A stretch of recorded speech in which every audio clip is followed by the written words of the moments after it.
doing pretty good. What did you have for breakfast today? I had a sandwich with eggs and bacon and cheese. Wow, where'd you get the bacon from, though, now that I think about it? You didn't steal it from Dad's private supply, did you? No, I would never. You better not. What happened last time? Boom, boom, boom, boom. Last time was yesterday, wasn't it? It was. So, what happened last time, buddy? Last time we added, what's it called? We added to our super calculator, which is this, and we made it so that it can accept,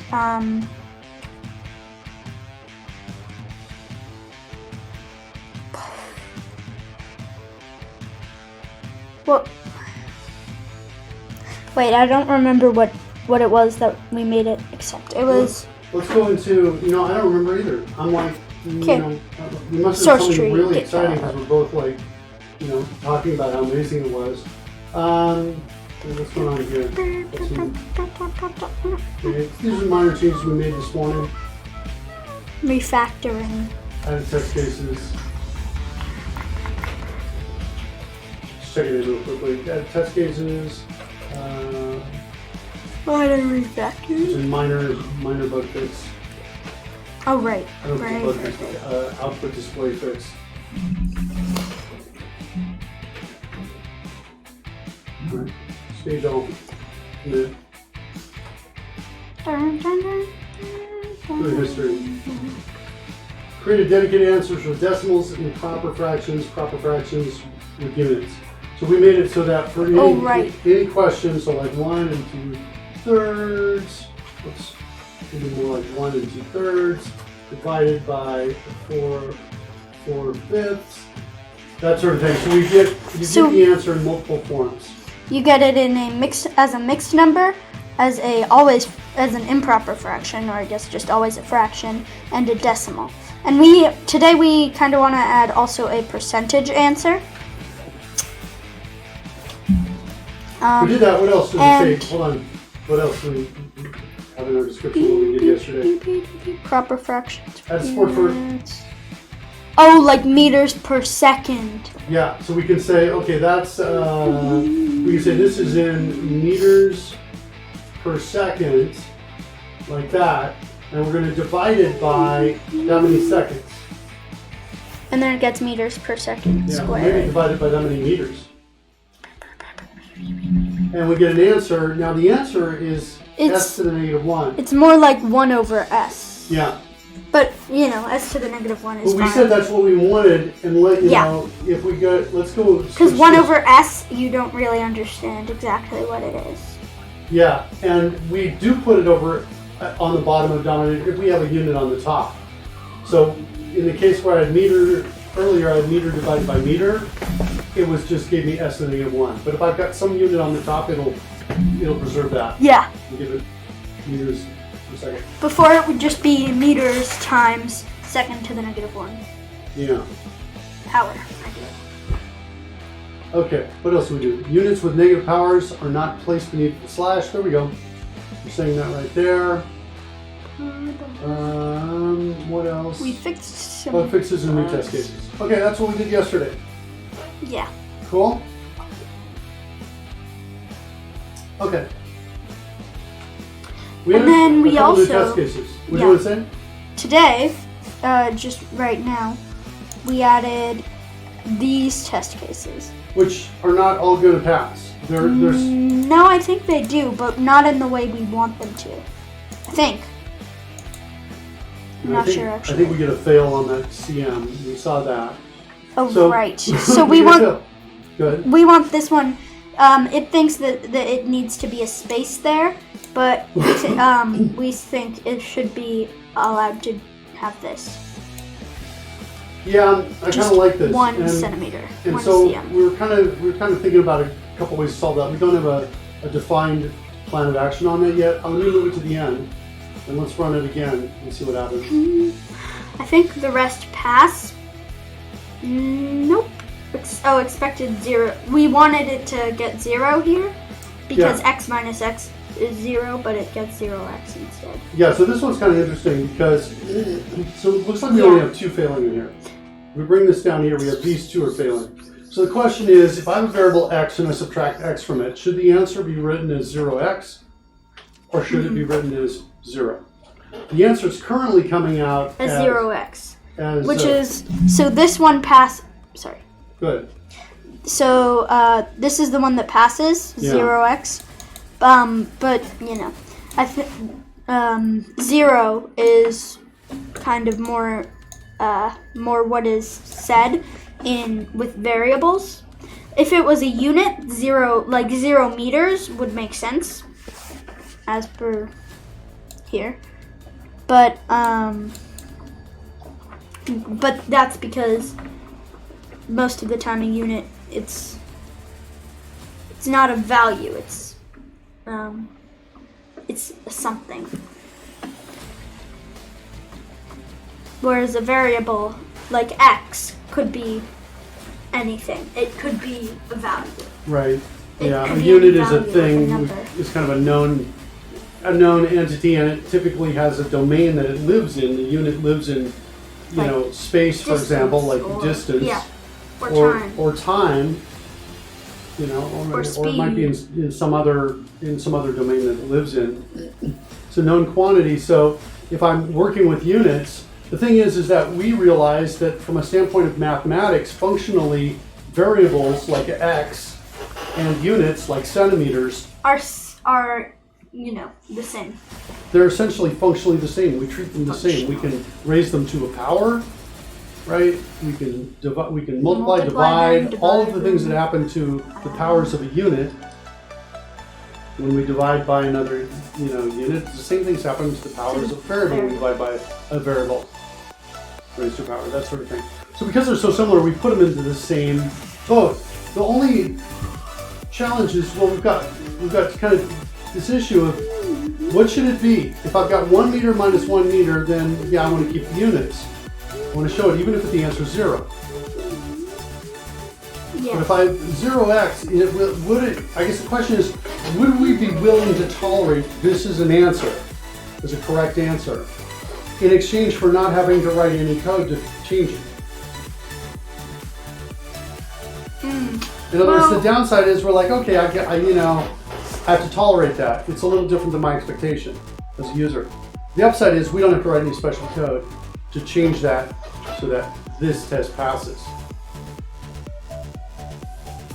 And I'm almost kind of leaning towards maybe we go in that space, right? The same thing is kind of, we're looking down here at x times x. Should it be 1x squared, or should it just be x squared?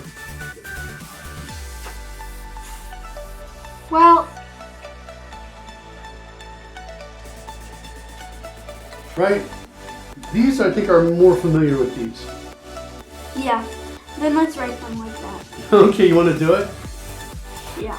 All right. So I wrote some comments up at the top here Yes. for two of the things that we're two of the conditions that we're talking about. If it's a unit and the number part of the SuperNumber is 1, then keep the 1. So that in that case we'll have 1 centimeter. Okay? Yes. If it's a variable and the number is 0. Wait, you skipped ahead. Oh, I'm sorry. If it's a variable and the number is 1, then lose the 1. We lose the 1. Yeah. So we keep the 1 if it's a unit, we lose the 1. So basically this is if the number is a 1, is this kind of, these two rules fall. So if it's like 1 centimeter, then we keep the 1. But if it's 1x, then we get rid of the 1. If it's a unit, we keep the 1. And if it's a variable, we lose the 1. Yes. Okay, and then down here, if the number is 0,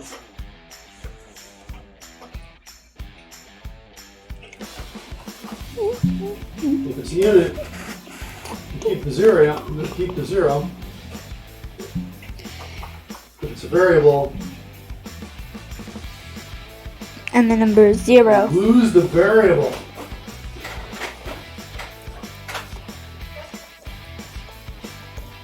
That makes sense? Yes. So So if we have 0x, then we just say 0. we lose a variable. That's in our display. These are display choices. Internally, the representation of the number doesn't change. We're still going to have a number part of it, which can be as a fraction or not, and we'll have a list of units and powers.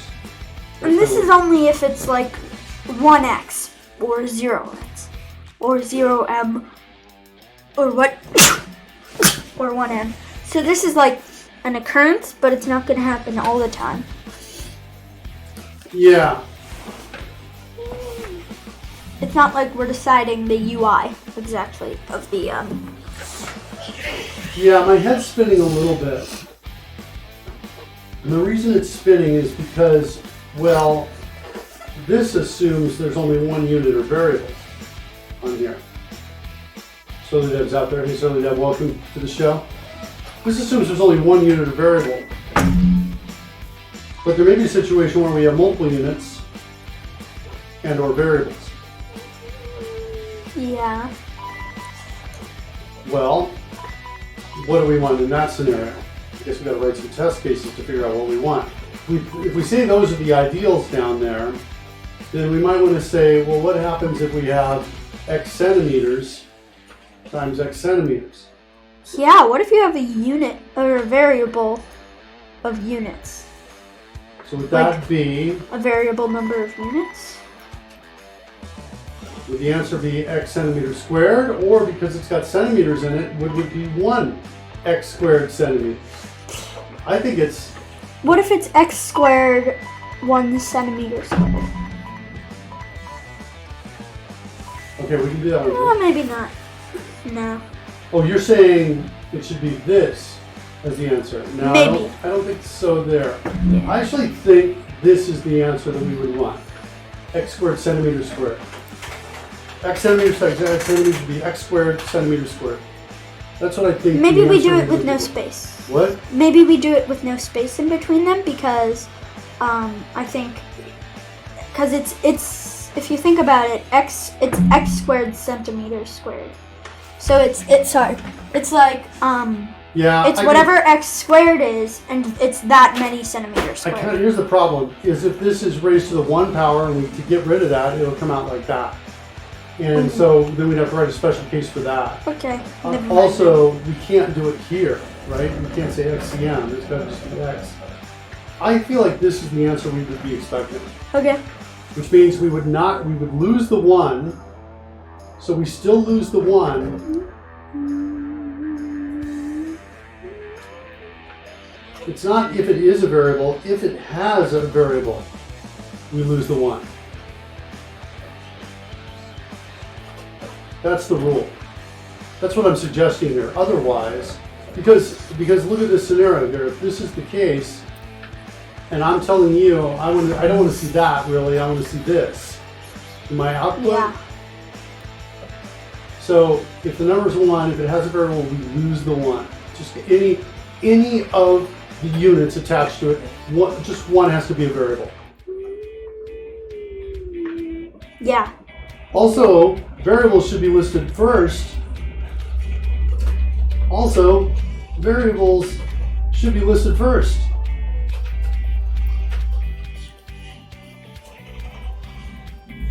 Units last.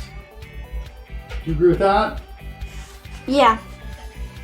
Okay, so we're not doing that yet, which means, there's a chance. I'm not sure if that'll. I think this will just naturally work because we add these in the order in which we find them. So the order in which we find them is the same order in which we put them back out. Does that make sense? Yeah. So if we try this in our app, where's our app? Not running? It's running.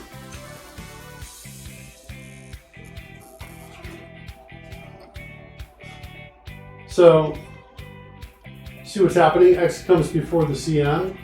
Now what if we change the order of this? And it's now reflecting the order of the first one. See it? CM squared, X squared. See what's happening? Yeah. So what my suggestion is that, well, look, is that people are likely to put in the variable first followed by the units. And if that's the case, we can then infer that. We can use the same order. Does that make sense? Yes. We don't necessarily really need to sort them. So even though I've written this down, we don't really need to write to implement that, I think. Yeah, because, well, we don't know what is a variable and what is a unit. Yeah. Well, at least not yet, we don't know that. So the rule is if it has a variable, we lose the 1 if the number is 1. Otherwise, we keep the 1. Okay? So let's now look at the number is 0. So we said down here that x minus x should equal to 0. But 1 meter minus 1 meter should equal to 0 meters. Does that make sense? Yeah. In other words, and I guess we could theoretically rewrite similarly we could do this too. In other words, we want this to say 0 when x is a variable and 0 meters when m is a unit. What if it's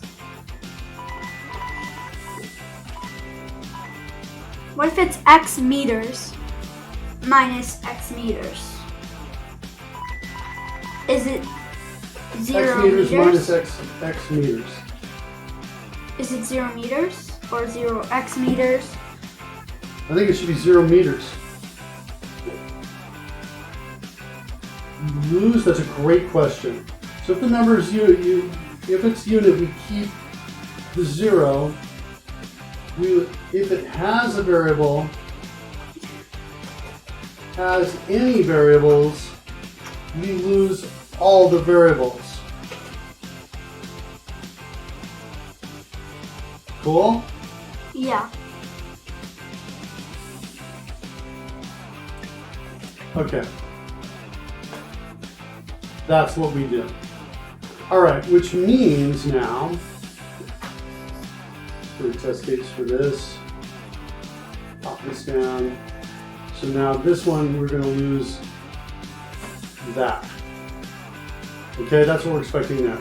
So I think, are all of these right now? One, that is correct, that is correct. This one, all right. All right, let's run it. I think we're going to fail right here, the first one.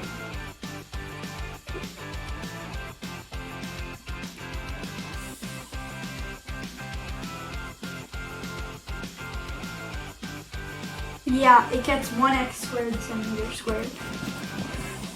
Okay, and that's going to be covered by here, by that rule. Yes, that we're that about is to true. implement. Okay, are we cool with that? Yeah. Okay, so now what I want to do is I want to add some information. I want to come in and say, we're going to need to call something like this. But I think what I want to do this is I want to say add known variable, and I want to have calls to add known unit, like this. Oops. So we'll add centimeters and meters as our units.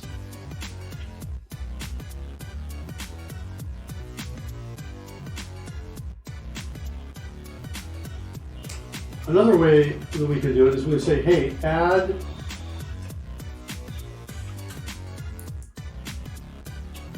unit var, I don't know, something like this. I'm imagining another call that looks like this, comma, unit var type dot unit,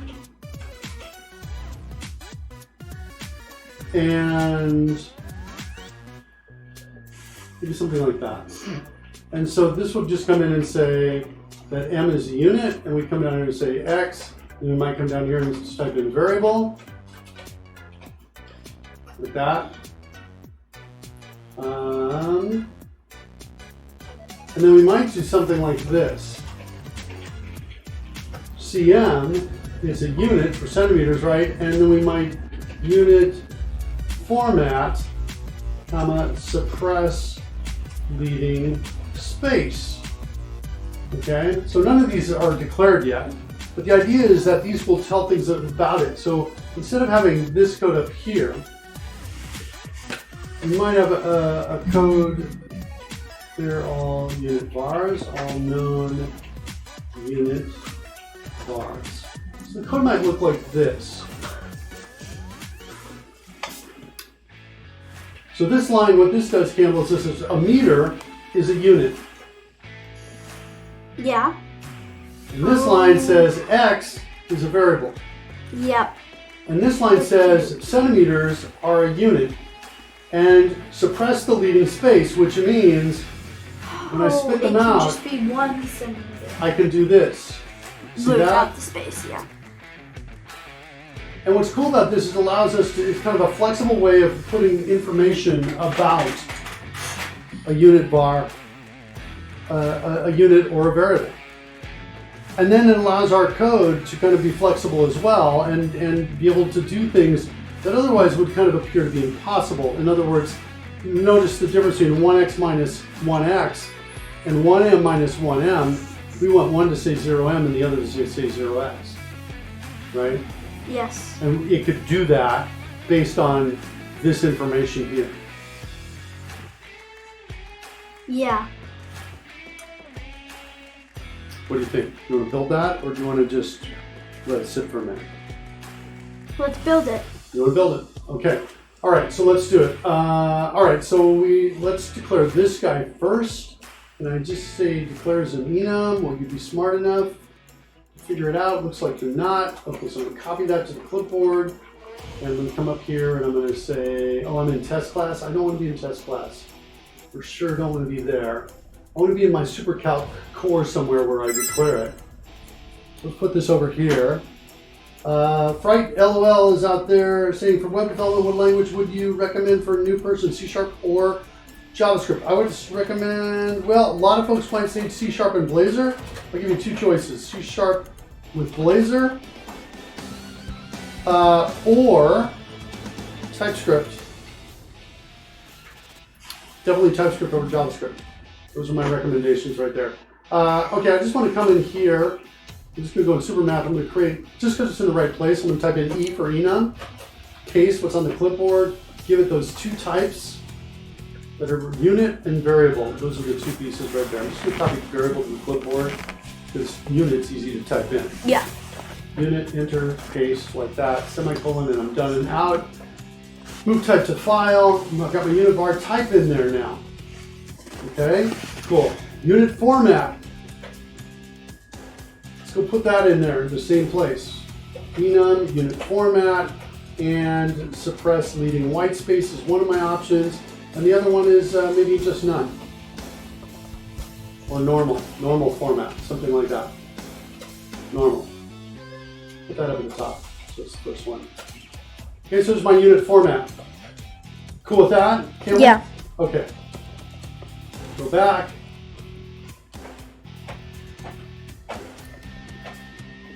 All right.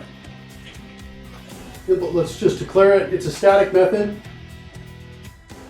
It's got the word static in there. Nothing's happening yet. Let's declare this. All right.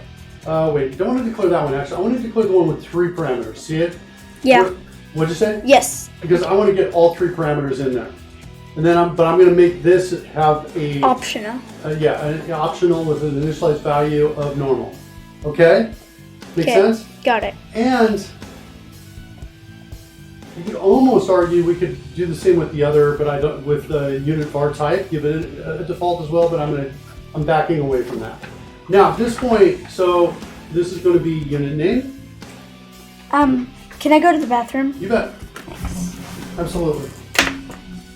I'll chill a little bit before you go.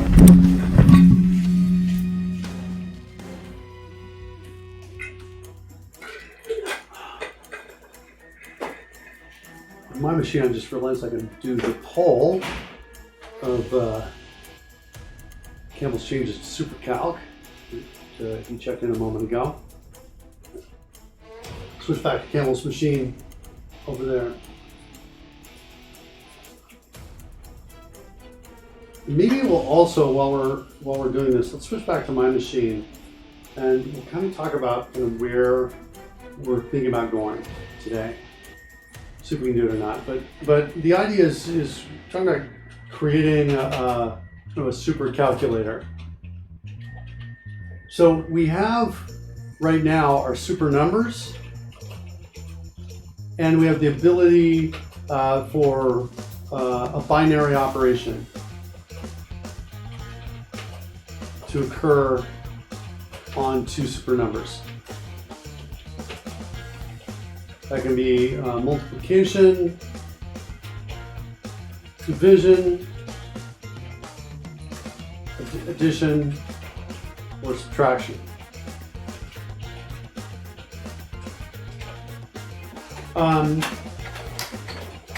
What I want to do, where I want to go, is the ability to kind of type in an expression or an operator plus an expression and have that modify the SuperNumber in memory, which means we also need the ability to add a SuperNumber to memory. Okay, so I'm talking about the calculator and how we might build it, and how I'm kind of envisioning it. We switch over to your machine, Campbell, and we bring up the calculator. One of the things that we've got is this kind of this memory here. So here's the active number right here, and then we have the ability to say, like, plus 6, and as soon as we start, so the plus comes up here in kind of the temporary history. Right here. And so now we see the 24, the plus, and now I'm typed in 6, and maybe I can make it 62. And then when I hit equals, it calculates it, replaces this, and then also shows me my history. Yeah. So I'm thinking about something a little bit similar, but maybe a little different too. But something like this, where we can, do something with the SuperNumber, like say 1/2 plus 2/3. I pressed a button. I'm sorry. That's all right. No worries. Oops. You see 1/2 plus 2/3, and it gives us the answer. And then just have it kind of continue all along the path. That's kind of what I'm because then we can actually do complex calculations. So you can have like 1/3 plus 2/2 plus 5/5 plus Times something else. Yeah, and you just hit enter each time you want to do a portion of that calculation. I don't have an idea yet for supporting parens. I just don't have a good idea for that yet. So there's no parens yet. But you can kind of work around that by doing that work first. The piece inside of that. Does that make sense? Yeah. That's kind of where I want to talk about going. All right, back over to where we were here. Add unit var. So now what we need to do is we need a structure that can hold on to a name, a var type, and a unit format. So we need these three pieces of data in a structure. Campbell, I haven't asked you a question like this before, but what is a way, what thing in C# can we use to represent a structure that holds different kinds of data?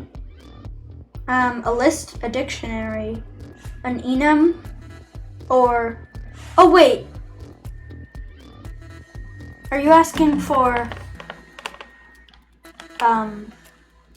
Sorry, can you say that again? Because I'm not sure. Yeah, no, you said a lot of good answers. Okay, and then also a stack panel. Oh, interesting, right? Because you're thinking about the user interface, right? So I need a structure that can hold on to a string, a unit var type, and a unit format. All of those, so I can treat one entity that holds all three of those things together. That's what I need. Oh, okay. So you could create I'm not quite sure what the name is, but it's like a field, but it's like a variable, but it's also like a method.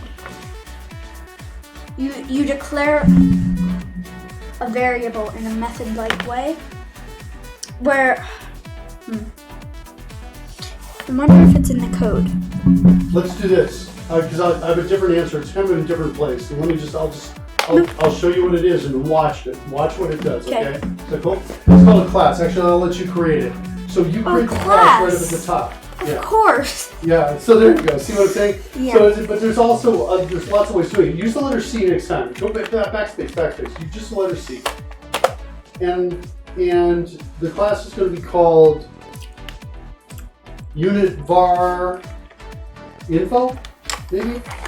Unit Var, no spaces. Oops. Sorry, did I put it? I didn't mean to put a space. Unit Var Info or details or something like that. Press enter. I have, do this, right inside the, I'll just paste it for you. I've got this on the clipboard. The same pieces we already had before. And what we should be able to do is come in here and say declare property with initializer. See that one? Yeah. Go ahead and declare that. And this is just asking you where do you want to put that property. Hit enter. And then hit escape.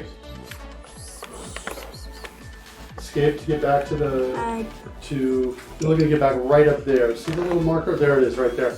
Now hit control right arrow twice. Control right arrow. One more.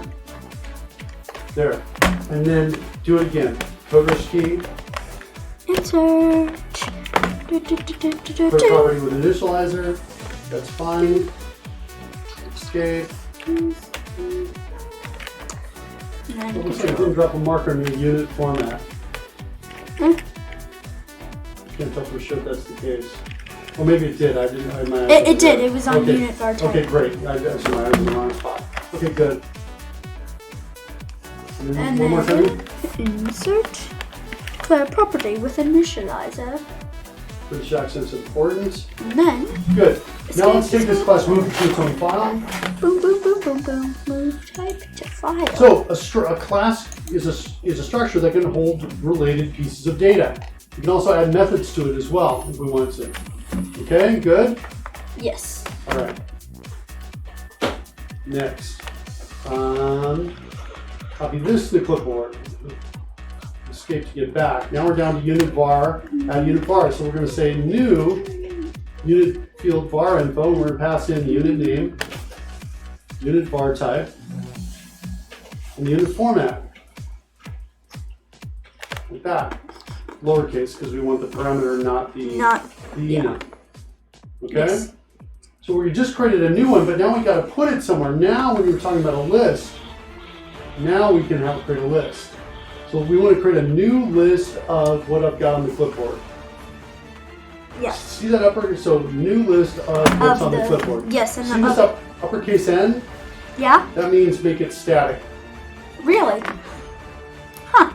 It just saves me a little bit of time. I can also type in NL dot that like this normally. And then make it static? And then type in ST space at the beginning to do it that way to make it static. Yeah. Either way, could work. And now this, we're going to just call this our unit var infos, I think. Like that. Okay? It's static, meaning as soon as somebody references the class, we'll create one of these. And it doesn't matter how many super numbers we create, there will always only be one. Because it's static. Yeah. Okay? Yes. With me on that? Yeah. Yes? Yes. Then we're going to come down here, we're going to say this dot add, and we're going to add what that do the guy. Brackets around unit var info mean? What are these brackets here? Yeah, the red brackets. That means we've had a selection and we hit Alt Home to save the selection. So for example, if I select this, it's like a marker, home, but instead of... Yeah, it's a marker. And so when you hit escape, it goes back to it and selects it? Restores the selection. Huh. That's exactly right. Okay, so there's my add unit var. Clear all known unit vars. What's that going to do? You want to try and take a stab at writing that code? Yeah, I think so. I'll give you a big fat hint. Just about any time I pass you the baton, something will be probably on the clipboard for you to work with. There you go, good. Oh. Okay. Unit var infos. Oops. Can I just do that? Kinda. Oops, The problem that's is if you make it null now, What'll happen is when next time we try to make this call, it'll be a null reference exception. You could do one of two things. You could either reinitialize it to a brand new list that clears everything out. Okay? See that? Yeah. Or you could call this dot clear. Like that. Huh. And I kind of like this. That's my favorite. What if we do both? It has no impact on the code. It takes a little bit longer. You could do both for sure though. Okay.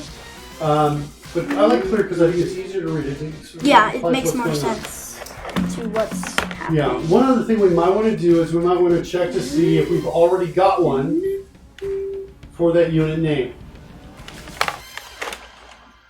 Yeah. So I might want to create a method like this that says, here, let's do this. Unit bar info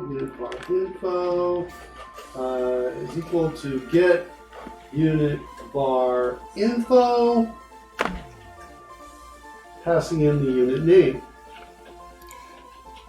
And then I might say, hey, if it's not null, then I want to set its unit format equal to the new replacement unit format, whatever somebody's passing in. Does this code make sense to you? Yeah. Why am I doing this? Yes, And the unit bar type is now equal to the unit bar type that's being passed in. And then we get out. So we don't create a new one. Does that make sense? Yes. So if somebody makes a call to add unit bar multiple times, we don't have several, and then we're ignoring the old ones. I mean, we're ignoring the new ones because the old one is the first one we find. Yeah. Now we're going to say get unit bar info there. We got to go build that. You want to declare that and declare method. Yeah, that's fine. Yes. Okay. So here you want some suggestions on this? Sure.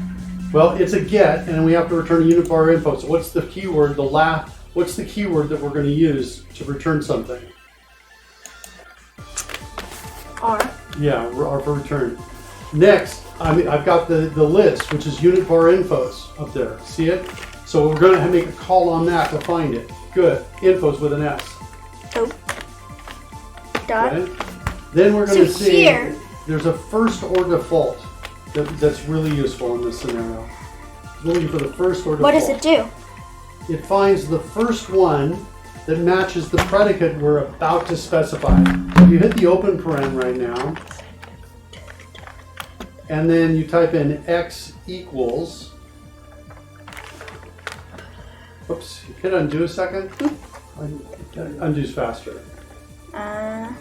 Undo. Okay, x equals space, and then type in a dot here. So the x in this case is one of the unit bar infos in the list. So it's just going to, what this is going to do in the predicate, it's going to run this predicate for every single one, and the first one that this returns true for will return, it'll return that value. So this predicate's like a little bit of code we're passing in as a parameter. And so what we want to do is now check to see if one of these three parameters is equal to unit name. Which one do we want to, one of these three properties, which do we want to compare? Is equal to, and I want to compare it to the parameter that we're passing in. So you need a double equals for the comparison. Right. Equal to just unit name. Yes. And then you need a close paren. So this is the predicate. Predicate's like a little bit of code. It basically maps, it says, hey, X, this could be any variable, but what it's going to represent is one of the elements in that unit bar infos right there. Does that make sense? Yeah. And then we're going to, for each one, we're going to do this code right here. And this is going to, just needs to return a true or false. And so we've got an expression that's going to be a true or false expression, right? Are they equal or are they not? Finds the first one where the unit names matches and returns it. Okay? Does that make sense? Got it. Okay, so now we've taken care of all the code we need to store the information. We're not using it yet, but we've got code to store it. Make sense? Yeah. All right, let's create a test case to test our storage on this. Because you know what? It might not be a bad idea to just do a little bit of testing on that. So we'll start off by just hitting T here, or why don't I let you do this? Create a new test class And this for will, me. yeah. become We're a going to test call class. this our unit var info tests. It might be in the clipboard. Oh yeah, unit var info is. Just give it an uppercase U there at the beginning. Unit var info test. Good. And then let's create a new test inside of that. Let's move this class to its own file.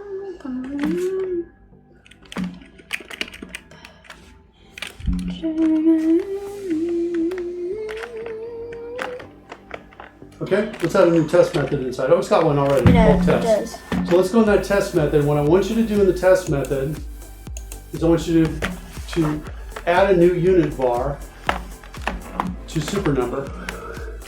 Not this. I want you to do this. I want to say SuperNumber dot SuperNumber. It's not in here. The reason it's not is because we're missing a using on it.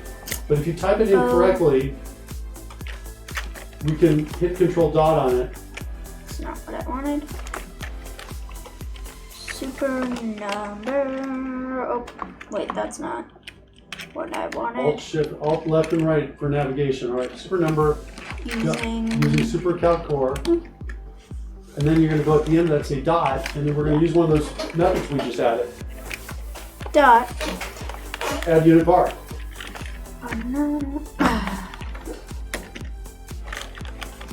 Space. Boom. Boom.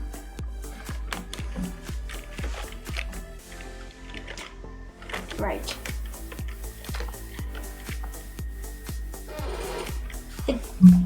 What are the parameters? Control Shift Space. That only works if you're inside parent, where you can put a parameter, put an argument to a parameter. Yeah. So unit name and unit var type and then unit format is optional. Okay.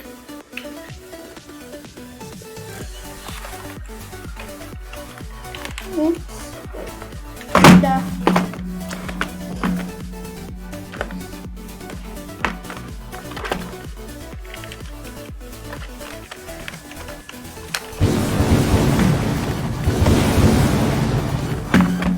Then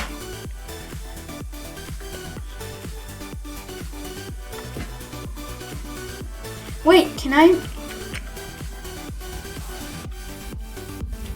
No, I can't.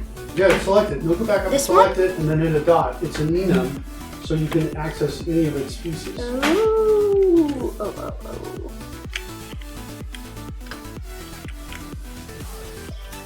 Oh, meters is a variable. Okay. Oops, sorry. You can do it that way. It's just this is a temporary test case. Or I guess it's not gonna. It doesn't matter.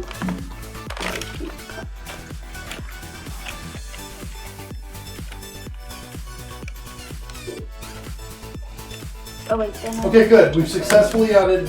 Okay. Sorry. Yes. Just gonna do that. Okay. So Because no there, one we've else. successfully added a unit. Next, we want to go check and see if we can find it.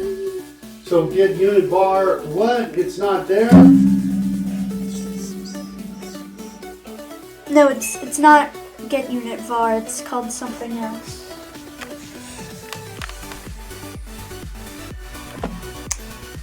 Get unit var info. Oh. It wasn't public, so that's why I couldn't see it. All right. So there, we've got it, and now we're going to pass in meters. Like this. And we're going to do put a local on that, and then we're going to do this. Type in ANN for assert not null. And now paste in, yeah, you've already got it there. Hit enter. So the first thing we're going to do is assert that that's not null, that we've actually found it. Second thing we're going to do is go to the next one and type in AE for our equal.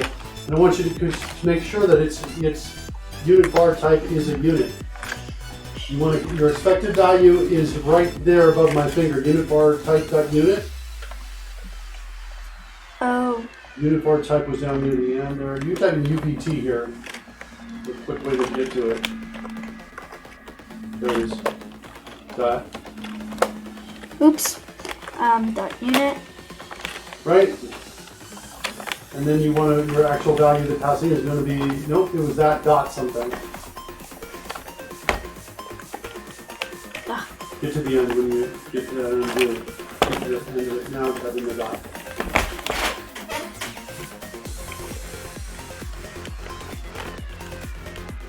Wait. One of these three, which one is it? It's your name, right? Because we're... You want the name We're meters. checking. You're looking for now comparing the string meters with the enum type unit. That will always fail because a string was never equal to an enum type. So it's not the name. You want to just make sure that it's a unit. So it's got to be, your now choices are between unit format and unit var type. Oh, right. Unit var type, because we're checking to see whether or not it's a unit. Right. Run the test case.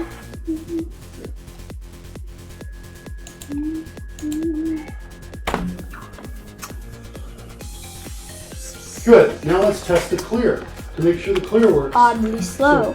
So we're going to come in here. Right after here, I want to now test the clear. How would we do that? Oh, okay. Was on the clipboard. Okay, good. Good to know. Here we wanna. What is the method called with clear in it? Well, it's inside the Not public. SuperNumber, so you want to get SuperNumber down first, because here you won't be able to find it unless you type in the class. Because it's a static method, you have to type the class name first. Okay, now how can we test And then clear? here we want to say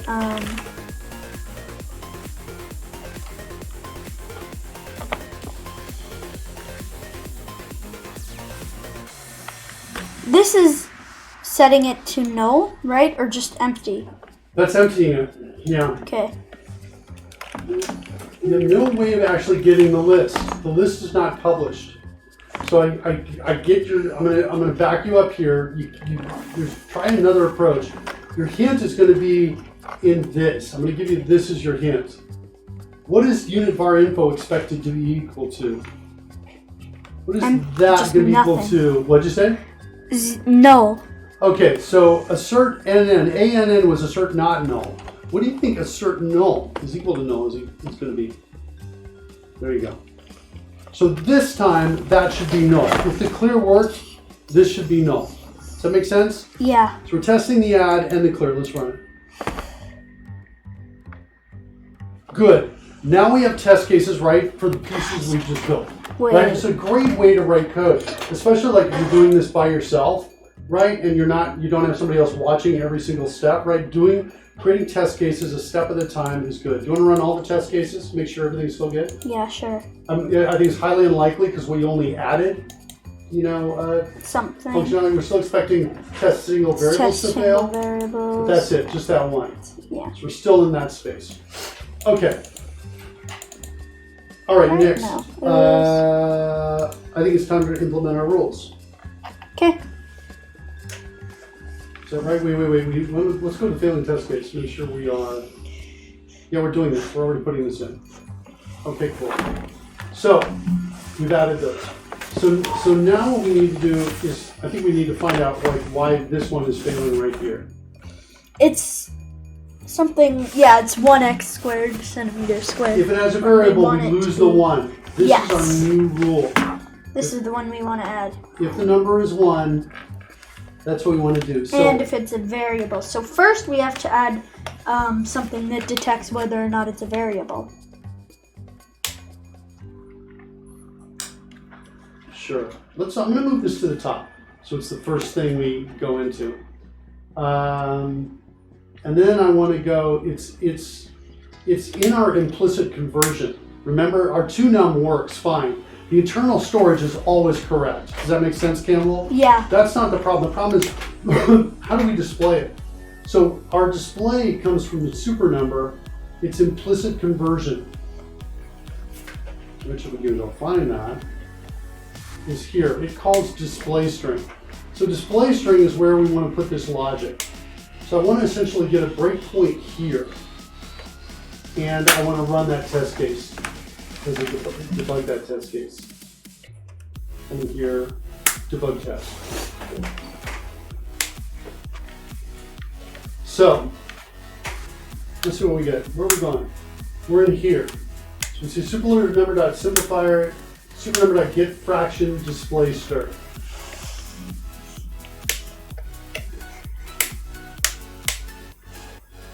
And you know, we're about to add some logic that essentially hides value. Yeah. Right? And then, but later we unhide it, I guess. We show. No, we're just hiding it in the display string. We're going to take it out if it's a 1. But here's the thing I'm pointing out. We need to put that logic around this part if it's a decimal, and inside getFraction display string, If it's. we have to do it here as well.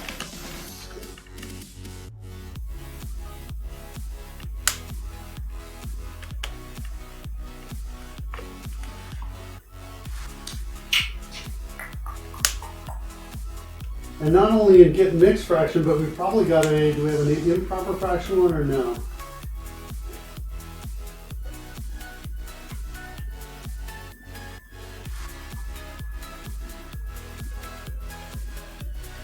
I'm just trying to avoid having similar code in 2 different places.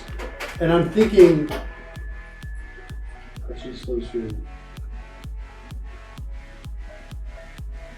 Yeah, look, this is only called from one place, see it? It's only called from here. So what I want to do is I want to introduce a local for this. And we're going to call this the number part. Like this. I'm going to inline method and delete. I'm going to delete that getFraction display string because it's not used anywhere else. And I just inline that method, so now it's this. Does that make sense so far? Did you see that and recognize it? So we're getting the mixed fraction, adding this at the end. Then what I want to do, since look at this call, SuperNumber dot get units display string, and right here get units display string.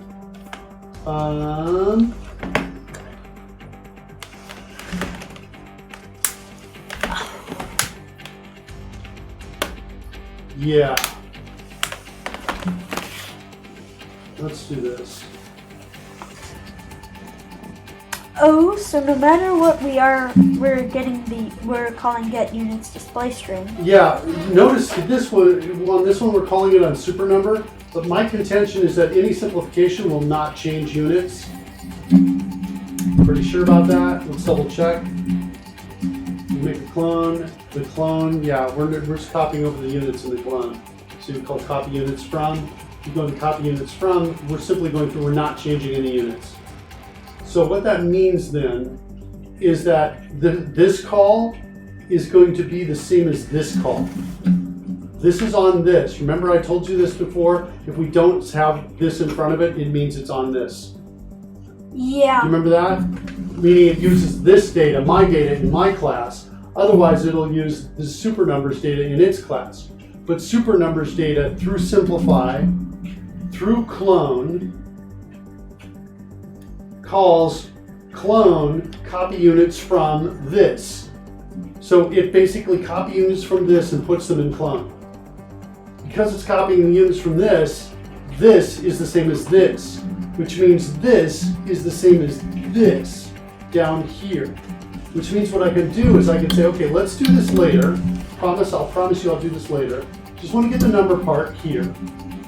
Else, down here, let's do this too. I want to break this into 2 different pieces here. My number part, I would say number part. And I want to declare it up here. So number part is going to be either this or number part is going to be equal to this. You with me so far? Yeah. Okay, then I'm going to say return number part plus. Now, at this point, I haven't added the logic yet, but I have simplified. Does that make sense? I can also, to make this line easier, I can inline this temp and just do this. Number part is equal to simplify.getMixedFraction. Are you with me on that? Does that make sense what I just did? No, not really. Let's watch it in slow motion. So here it is in slow motion. I create a local variable called SuperNumber. I set it equal to simplify. Then I take that local number and I call getMixedFraction on it. I can inline that temporary variable and simply call simplify, and on the result of simplify, call get mixed fraction. And I can keep going. Oh. By the way, I can keep going on things here, but get mixed fraction is going to be returning a string. Okay. Okay? Does that make sense? Yes. So I'm just trying to make the code a little simpler. That makes sense. So if it's a fraction, the value's not 0, we're going to simplify. Okay? Because we were setting something equal to simplify just to call get mixed fraction on it. Yes. So and then returning that value, which is a string. Yeah. Okay? We could just sit. And then we could call toNum on string. Right? We could just keep going. See what I'm saying? Yeah. We could just keep going and going and going and going. All right. Now at this point, I haven't added the logic yet. But what I want to do is I want to run all of our test cases. I want to run all of them to make sure that this change has destroyed nothing. Okay? You should still have the fails in test single variables, but only the one fail. Uh-huh. Good. Wait. We should check on this. Yeah, that's the one that was found. Yeah, we haven't run any of the other. These tests haven't run yet because this one's blocking it. Yeah. Okay. So it could have changed something in one of those tests, but. Yeah, we can move this to its own test to verify that, right? Yeah. Yeah, some of these are passing and some of them are not. I'm going to say it's good. Now we want to add the logic. So we want to say, okay, so the logic is basically, let's copy the logic over here, which is if the number is 1, if it has a variable, we lose the 1, otherwise we keep going. On the number part. Okay, that's it right there. Yeah. Right? So, I think what we do is we say, hey, if value is equal to 1, right? That's part of the way. That takes care of this, right? Yeah. Do you agree with that? Yes. Okay. Now we're going to lose the 1 if it has a variable. So now we want to say something like if has variable, we'll create a method. Then we're going to say the number part is equal to an empty string. Okay? That's the rule. We just need to implement has variable now. That's going to require some thought, but I'll give you some hints. We've got a list of unit powers. We want to start with a for each on that list of powers. Remember the template for for each? Yeah, and I've got it on the clipboard. Boom. So step 1 is we're going to go through all of our powers. Then we want to check to see if any of those powers has been registered in our list. And if it is, then we want to, if we find it in the list, then we want to check to see is it a variable. So first let's see if we can find it. And just to remind you, I'm going to drop a marker right here to remind you, this is our list. It's static on the class, unit var infos.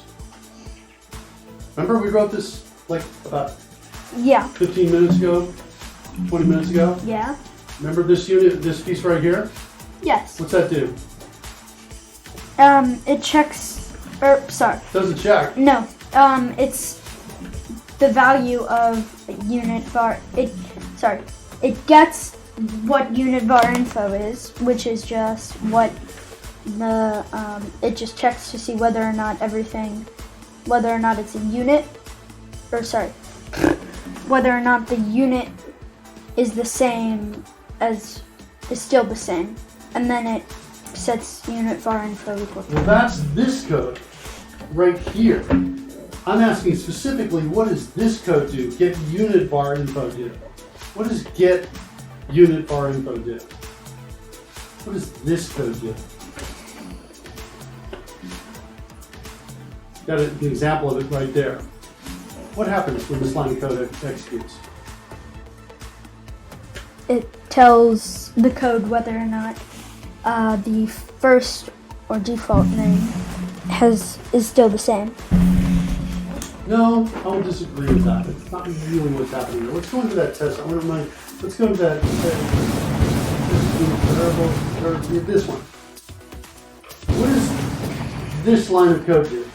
It's the same line of code, but we're now sending in meters. What's this line of code do? It says that the unit is meters.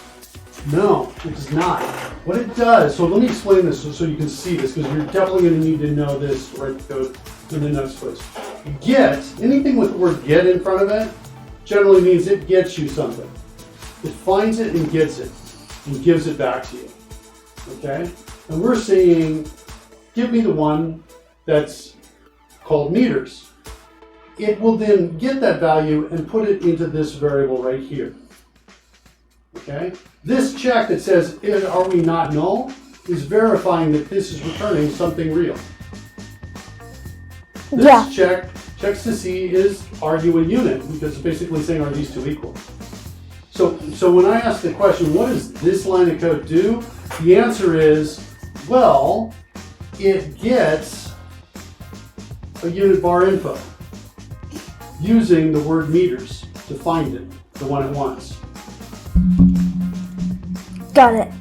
Got it? Okay. So let's go back over to SuperNumber, where we were. I think I got the marker. So here we are. We're going through all of the powers and the unit powers that we have. And just to remind you, unit power has got some properties. It's got power, which is a number, and it's got unit, which is a name like meters or M or X. Okay? But it doesn't have anything else. It doesn't say what it is. And then you've got also this other piece in here called unit bar infos, and also this really cool method called get unit bar info, right?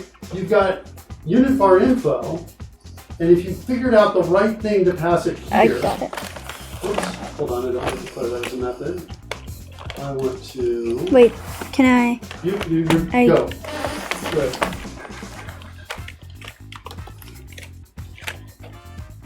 Right? Is this the one? No, that's not the one.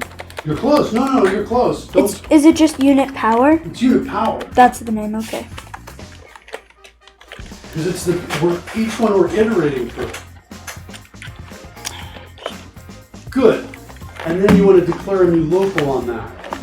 Is what you want to do. Okay. Or actually, you know what you could do? You don't have to do that. You don't have to do that. Hold on one second. Wait. There's a code rush key to declare a new. Yeah. Oh. It's not a type string. Use the code rush key because it's going to be much faster. It's a code rush key to declare it with the right type. Declare local. It's a unit bar info. And then on that you can do a test in an if block.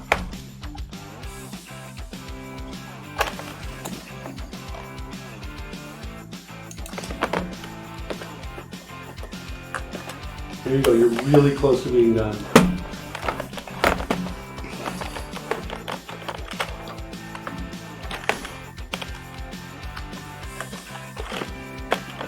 Nope. Info. Fill space, I'll help you out.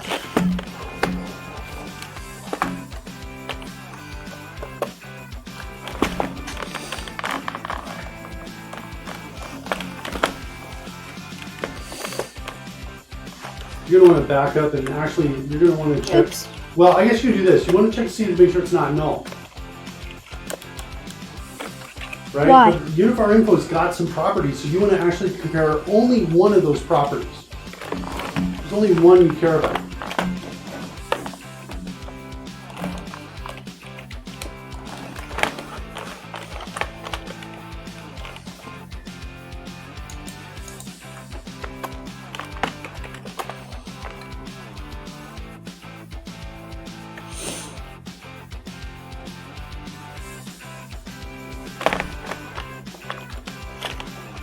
Yeah.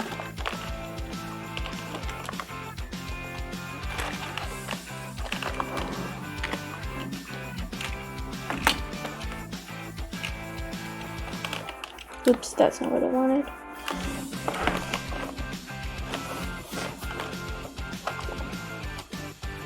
Don't forget, if you want to return true or you want to return false, it's RT or RF.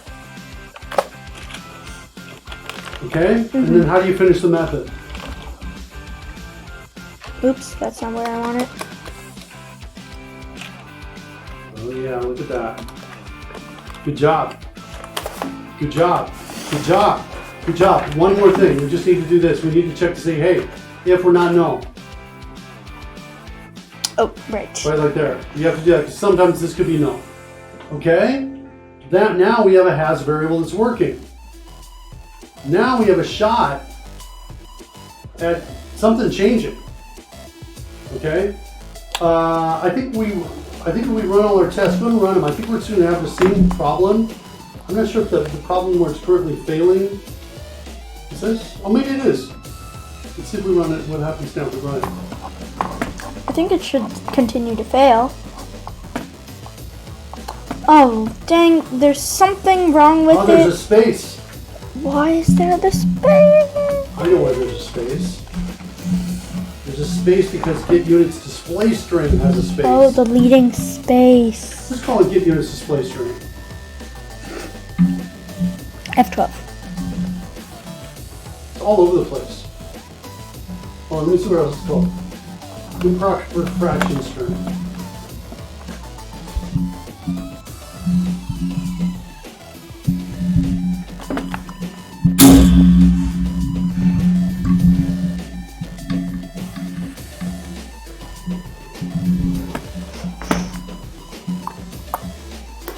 Alright, I think we're going to change this so it doesn't put a leading space.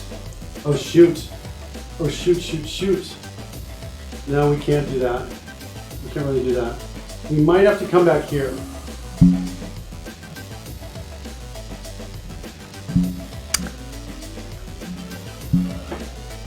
I have an idea. Instead of just saying number part is 0, we can simply just say return get units display string here, and then we're going to call trim start. So we're going to trim away Any extra spaces? any spaces at the beginning.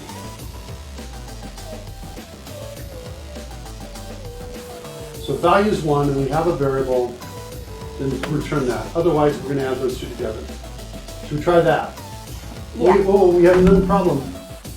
We have two problems. No, that's just the test class that test single variables is in. Oh, I'm sorry. You're right. I didn't see that. Good job spotting that. So let's run now and see how we did. Yeah, I feel like there should be more offset between these. Okay, good, good, good. Look where we are now. Okay. Yeah. Expected. Okay, that's actually a good error. Because now we're saying x is a variable. See what I'm saying? Yeah. So that was the one that it was getting before, basically. Yeah, I want to change this to this too, right? I wonder if it will get that. I think it should. Yeah, it should now. For Let's sure. get past those and see. Let's run the test now. Where are we failing Expected now? 0, but was 0x. So Okay, this is a new rule. We have not implemented the rule yet. no, it's the rule of if the number is 0, if it's a variable, then we lose the variables. Let me do that, I think, for now. And now we have methods that can help us with that rule, because we have if has variable, or we have has variable, not if has variable. Yeah, so let's look at this right here. If the number is 0, so we're going to start with If value is equal to 0. right. If value is 0, if it's a unit, But the if value is equal to 0 and I think no, and then we say if in the if statement we say if has variable, yeah. If it has variable, then we want to say, just get rid of the variable. geez, how do we do that? We don't want to lose the units though. We want to get a special get known. We want to get a different call than get units display start, I think. Right? If they basically look, if it's a unit, we keep the 0. If it has any variables, we lose all the zeros, all of it. We need a way to figure out what the variable is and what the string is. Or sorry, what the unit is. Yeah. So But if at the same time, So sorry, go ahead. we want to. So I think we never lose the 0. I'm not sure why I wrote we keep the 0 here. If it's a unit or if it's a variable, we're always going to keep the 0. But if it has any variables, we lose the variables. I think that's the only thing we really need to worry about here. Yeah, I think the reason it was just so we keep everything. I'm going to rename this to get units and variables. Get unit var. Get units get unit var. Or get var units display string. And then I'm going to drill into this and see if we can make one that's only variables. Oh wow, this is bigger than I wanted to deal with in terms of creating a variation of this.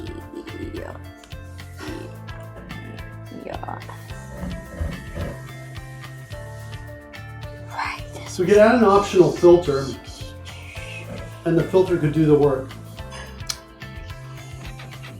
We could.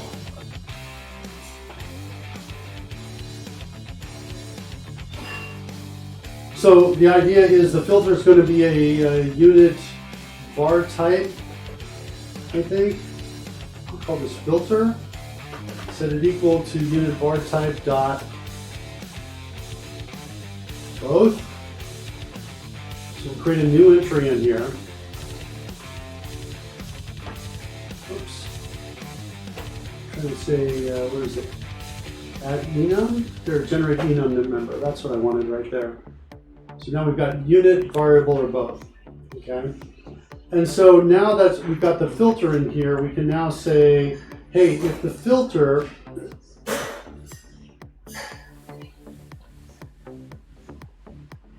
so basically this is saying, hey, we found a unit with positive power. Let's go ahead and add it. That's what this code does. So this adds the unit or variable, and this one finds it with a negative power and adds it appropriately as well. See that? Yeah. So that's the add code, and this is the add code here for its positive unit. We could consider extracting this, but look at all those parameters. I don't know if that's really easy to use to read or not. I'm going to maybe say no for now. But what I do want to do is I want to say and up here, and filter matches. And I want to pass in two parameters. I want to pass in the filter, and I want to pass in the unit power dot unit, which is the name of it. This used to be called name, but now you remember you wanted to rename it to unit? Yeah. Okay, so we could be both the unit or the variable though. That's true. Okay, so maybe can we rename it one more time? Unit var name, how's that? Yeah, that's fine. Or just name, we can make a name too as well, but either way. So it's like, so now I'm gonna pass in the name with the filter. Okay, so I'm gonna add that bit of code there, and I'm gonna add the same code here. Right there. So now we're only gonna add them if the filter matches. So now what that means is I can pass in a filter and say, oh, I want only units or only variables. Does that make sense? Yeah. Okay, now what I want to do is declare it, implement it, write it, filter matches, okay? So I've got a unit or variable name. Well, what method can I call to find out if I've got any method info on it? Remember what that is? Hint, it starts with the word get. At the very least, you can type that in and see what IntelliSense gives you. You know what? The thing that gives you the unit var info. Right, get unit var info. Nope. We want to pass it what? Okay. Well, we know it needs to be a string. Yeah? You got one and string it needs to be the unit. And your parameters above, you got one of those two as a string. Right. What else were you going to say? Just unit var name. Yeah. Semicolon, coderish key, declare a local for that. Make sure it's assigned. If it's not, null. So to do if not null, so copy this clipboard if you haven't already. Hit Control C. Control C. End key, enter. And then to check if it's not null, you type in if space. Oops. If space. And then? Yep, non-null. And then it will take whatever's on the clipboard. Yeah, and then enter down to the next line. If it's not null, well, actually, we want to do one more thing. This is a little hard to. The filter tells me what I'm looking for. Basically, if filter is equal to unit type dot both, I can immediately simply return something right now. Does the filter match or not? Yeah. Yeah, it always matches here.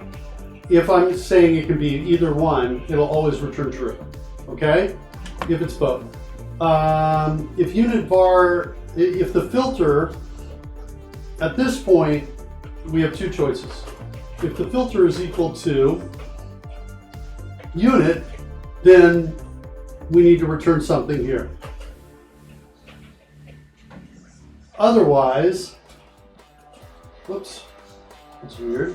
Otherwise, if filter is equal to variable, then we would need to return something here. Can you please tell me the logic? What do I need to return here? If the filter type is a unit, if it says, the filter says, I'm only looking for units, do I return true or not? How do I know whether to return true or not here? Is the question clear or not? Yeah, I think so. Let me make the question super clear. If unit var info dot unit var type is equal to unit var type dot unit, what do I return? True or false? Oh, you return true. True. And then else, whoops, else, I return false. Okay? See that? Yeah. Now the indentation will help you keep track of where you are in this, right? So next, I have, if it's not a unit, well now I'm checking to see, is it a variable?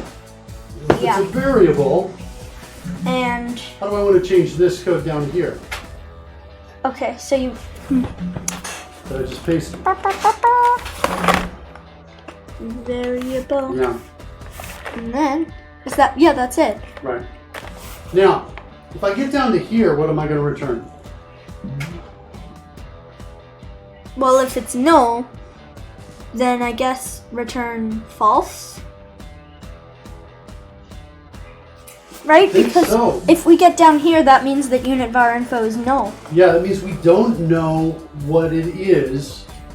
And so the question is, if we don't know what it is, do we show it or not? And that's really the question right here. Well,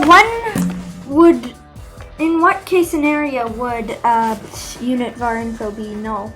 If we'd never said what the unit variable was. Yeah, so in that case, if we never said what the unit variable was, then there is no unit variable. Right? So the dev's taking dinner to his mom. Oh, he's like the luckiest mom in the world. What'd you say, Campbell? I would love to be that mom. Getting lunch. You want some lunch? No, not right now, but in the future. You mean somebody bringing you lunch?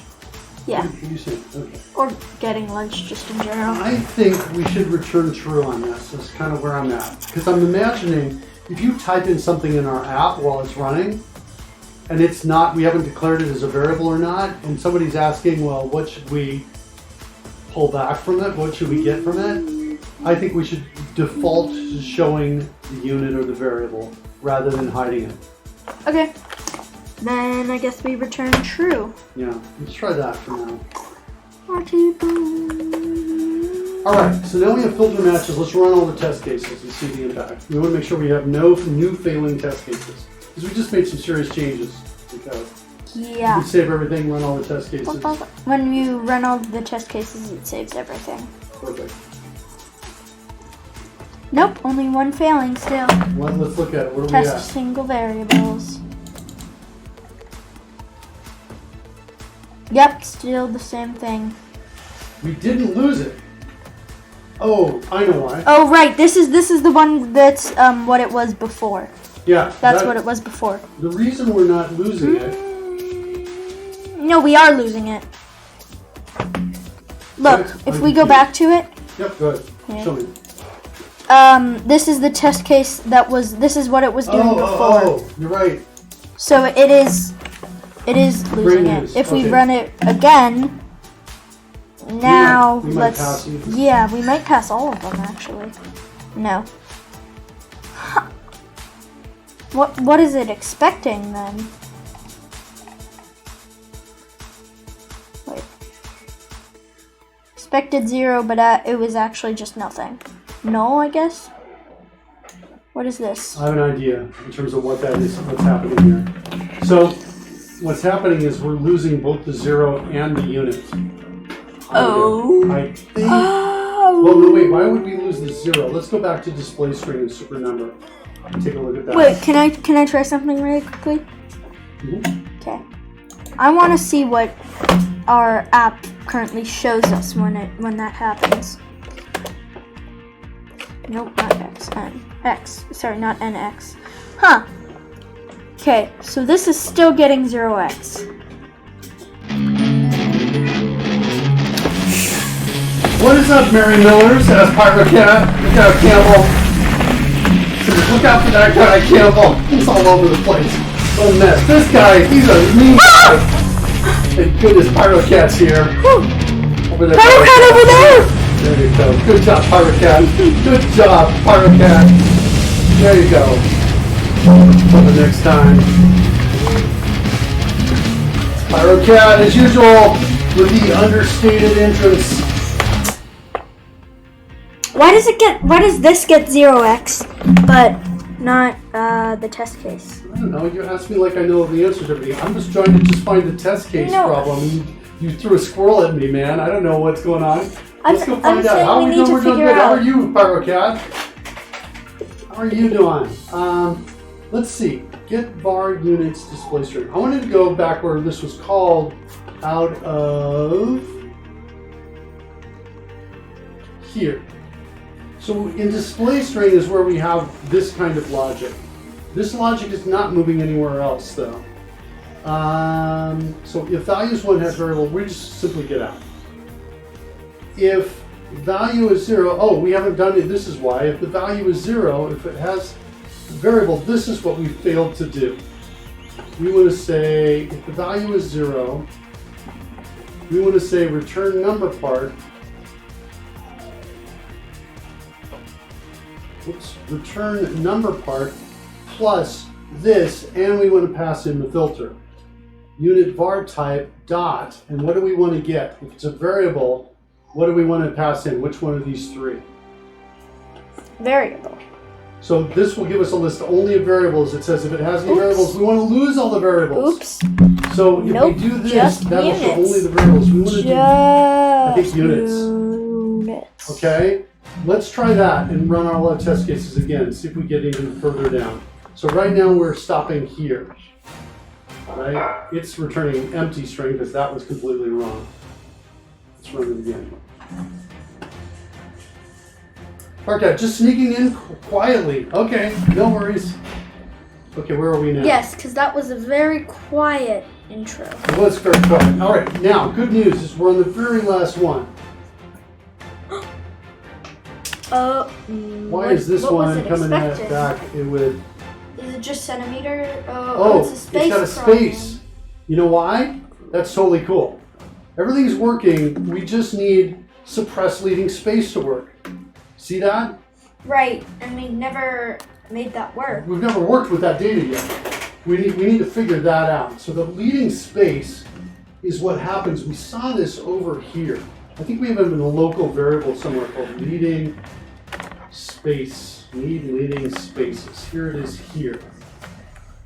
Has any units longer than 1 is what we're currently doing. Leading space. We get it here. Get leading space. Here's what I want. I want get leading space to take one more parameter to it. So I'm going to put the caret here, I'm going to hit the code rush key, and I'm going to say add parameter. And the parameter I'm going to add is a property of unit power. So unit power dot what? Choice between that, the number, or this, the string, the name of the variable. I know you don't maybe know where I'm going, but do you have a guess as far as which of those two? Unit var name, I think. That is right. I'm going to pass in the name. Inside here, I'm going to look up the name, see if I can get that info on it. If I can get the info, I can ask, what's your format? Suppress leading space? Yeah. If it is, I'll return nothing. Okay, so I'm going to pass that in there, and I'm going to do the same, pass the same thing in down here. Unit power dot unit var name. And then we're going to call this the unit var name, like that. Okay? And now in here, we want to check to see, hey, if suppress leading space on that, if that's true, then I'm going to return string.empty. Cool? Yeah. So, and now this, we got to declare this. And now here, I kind of want to challenge you to write this. Do you need some clues? This is has to return true if unit var name has been added as a unit var in the known list, right? So that means get unit var info returns a value that's not null, and its format is set to that suppress leading space piece. You know what I'm talking about? Yeah. Does that make it clear when I say that? Yes, yes, So just try to push through writing this code, and we'll see how you do.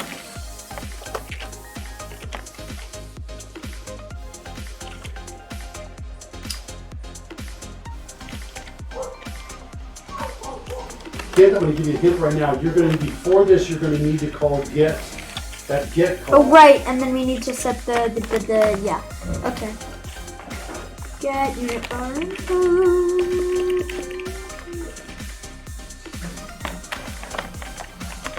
Oops. On unit var name.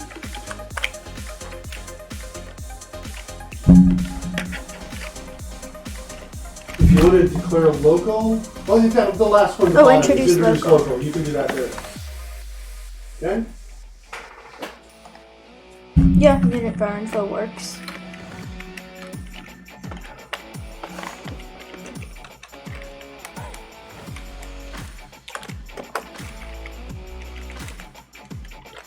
What is intelligent? You're working with the string, and you want to work with the unit var info, I think.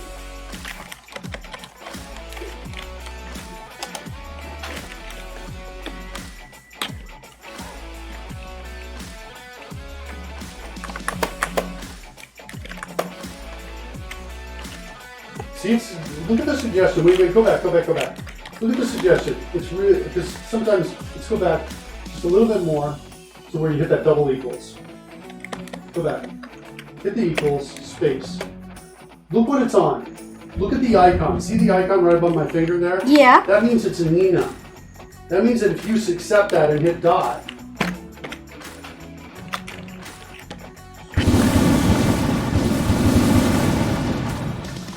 see what I'm saying? Yeah. All right, so now, if the unit format is equal to suppress leading space, what are you going to do in the next line?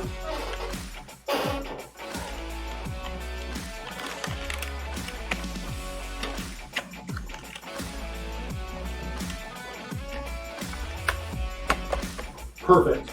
What are you going to do in the next line after this, and the line after that?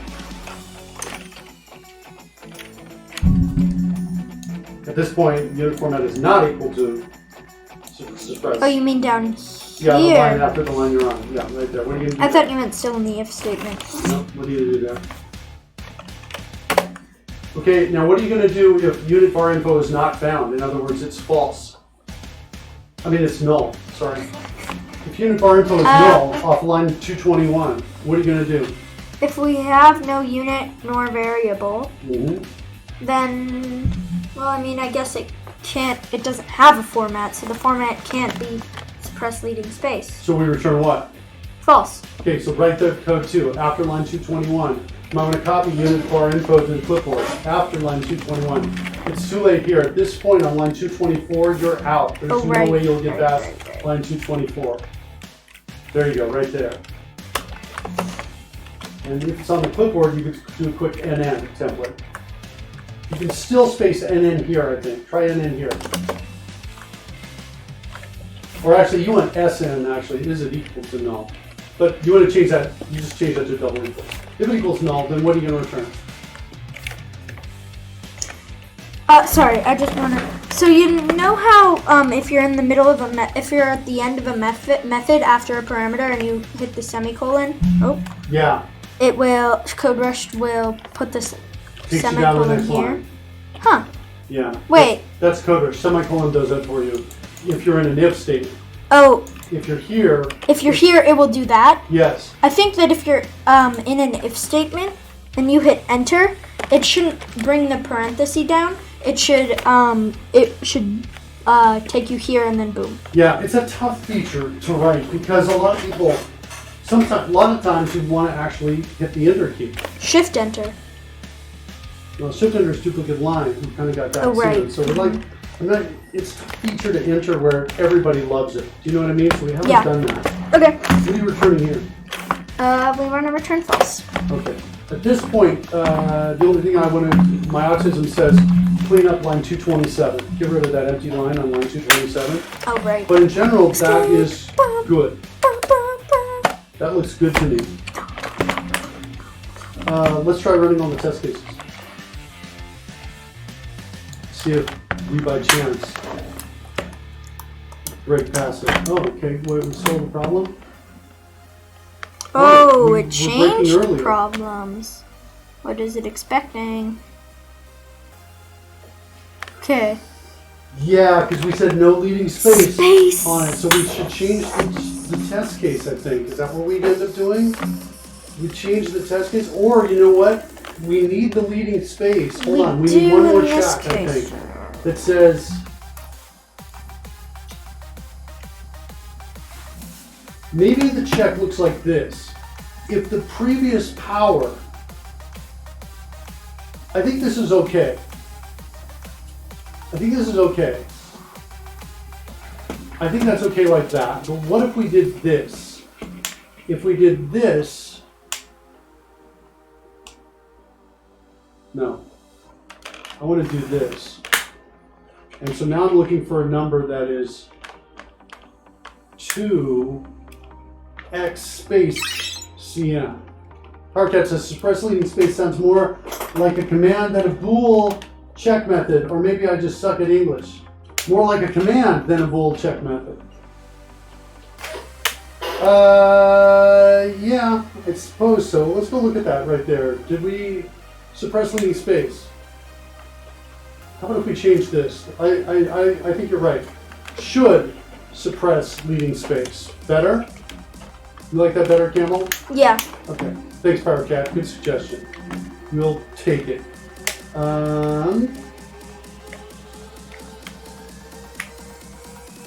So the question is here, what happens in this scenario? This should be this squared. So I have two of those. So I've got x times 2 centimeters. I think I need a space here, but I don't think I need a space here. Does that make sense? Yeah. If all the because I don't think that's the answer. Right? That's hard to read to me. I think we need a space here. Yeah. Well, oops. Tell me. In this case scenario, no, never mind. But this case scenario, it could also be seen as just that. Hardcat says bless you. No, yeah, we won't do that. We're always going to put the number first. Because that's but what I'm really saying though is that we need the space. That's what I'm saying. We always put the number first for the answer. That's just like a convention. I think we need the space here, which means the method get leading space. Where's that get leading space method? Get leading space. It almost needs to know what just came before it. And I think the piece of information it needs is this. We're going to create a Boolean called last unit had no power, had a power of 1. Power of 1. If it had a power of 1, that means that it didn't have any powers displayed in its answer, right? In other words, we're talking about this, not that. That's got a power of 2. This has a power of 1. Does that make sense? Yeah. So what I want to do is I want to set this to true. I'm going to set it to false before we go down here too as well. So we go, oh wait, is that true? Yeah, no, I think I can. Yeah, so set that to false there. And then what I want to do is at this point, I want to figure out the power string. So I want to say, hey, look, if power string is empty, then we know that last unit at a power of 1 is equal to true. In fact, what I can do to kind of simplify this is I can say last unit at power of 1 is equal to this expression, if that's true. And now I know. And so what's going to happen is I go through the loop, we'll set this value, and the next time I go through the loop, if I do, this value will be true or false, right? And now what I can do is in my get leading space, I can come back in here. I need to do one more thing. I need to do this bit of code right down here as well. Probably the best place is right after we assign power string. No, it's not. It's got to be after I call leading space. Because I want to use the variable. So I'm going to set it here, but I'm going to use it here. So in other words, it's set to false here. The first time we go through, it's false. If I need to use it, it'll be false. But if I set to true here, the next time we go through the loop, it'll be true. So now we know what the last one was. And so now what I can do is come in here and we can say, okay, let's come in here, add a parameter. We're going to add that last unit of power of 1, like that. Last unit had a power of 1. And now we're going to come in here and we're going to say if last unit had power 1, we're going to return that, no matter what. Shouldn't it be a character space? No, because it's a string. We'll return it. You can do a string that's only one character long. Let's see what happens with our test cases if we make that change.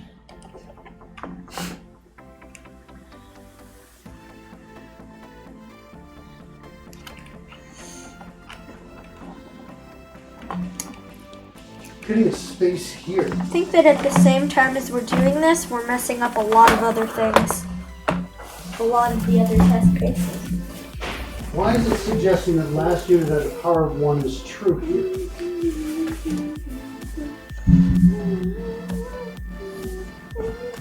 Let's see what we test.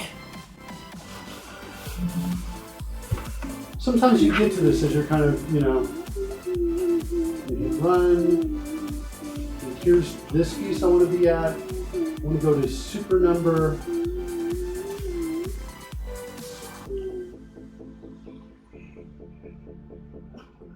And I want to get to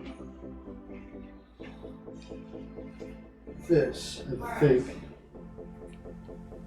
I want to get in here, get var units display string. Here we go. So now it says, okay, take both, fine. Stepping through it, last unit had a power of 1, it's false. Power string is empty. So unit var name is X, and last unit at power of 1 is false. You go inside, that's false. Should suppress, no. We return leading space of a space.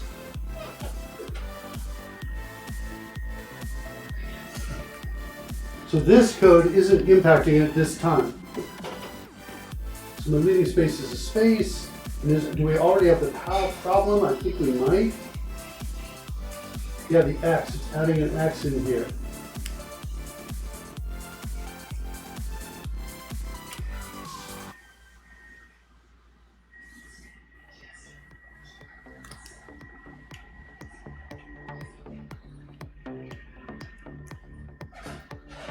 And the second time, what's this unit? It's now centimeters.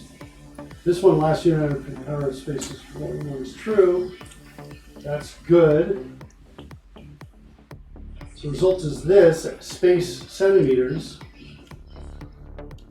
the first time through sets it to true, I think.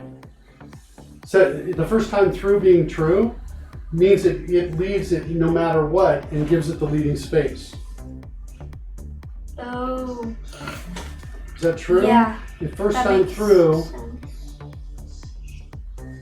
and we have a denominator that we need the leading space, otherwise we don't need it, but this one is not set to true in that case. It seems like the problem has maybe already occurred. And we're just going through these, those are both positive. We're just return this with a space in front of it. It's a number part plus that.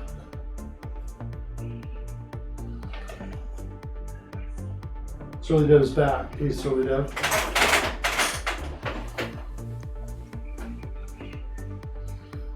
I'm trying to figure out how our changes had any impact on this problem. It was already a problem.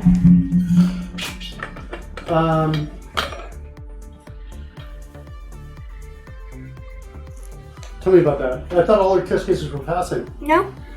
This one was failing.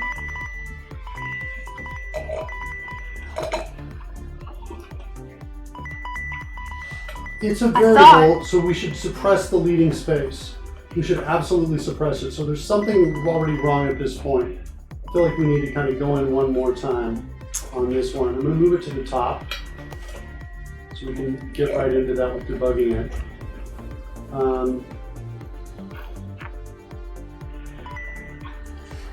There's the breakpoint. Let's debug it.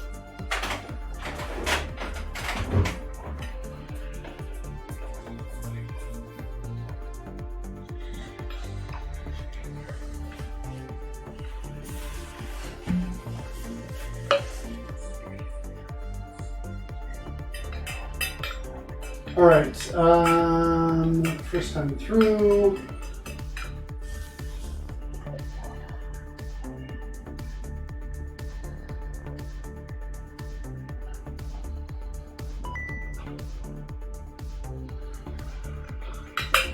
Get leading spaces.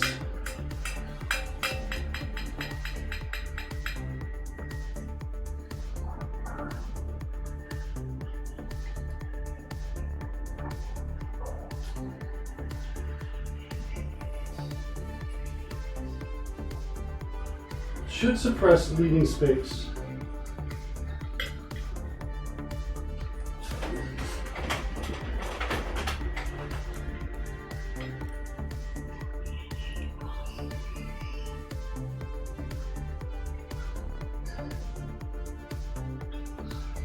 We might do one more thing. We might do one more thing. Look, we might say, look, if it's a variable, flat out, we suppress the leading space. Well, actually, no, it's coming right after a number, though. You know what? It's coming right after a number. Hold on, let's go back out of here. It's coming after a number, which means the first time through is true.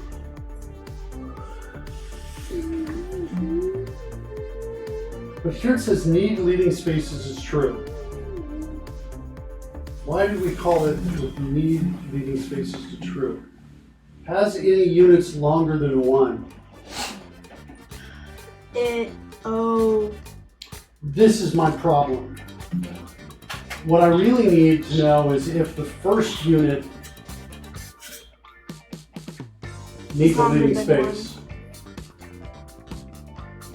We can almost argue that this need leading spaces is kind of no longer needed anymore, because remember we were just checking to see if it's got any units longer than 1, right? I'm now thinking, let's just get rid of it then. We get rid of it. Let's stop it a second. Let's go in here and see what the code looks like if we get rid of it. Right now we're using it here, just here. If we don't need leading spaces, I'm just going to do this.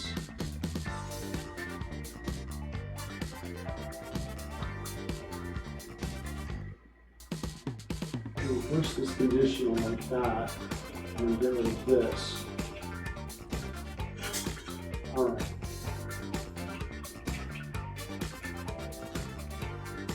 Here I can simply just say, let's return it.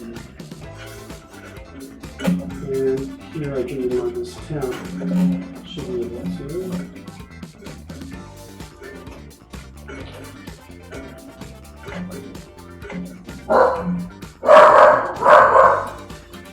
Alright, so now we don't need leading spaces anymore. We can now remove that. And now we don't need this anymore. We can delete that. So if that all works, let's start running all the test cases and see what happens. Have we messed things up? Oh, yep. We have. Yep.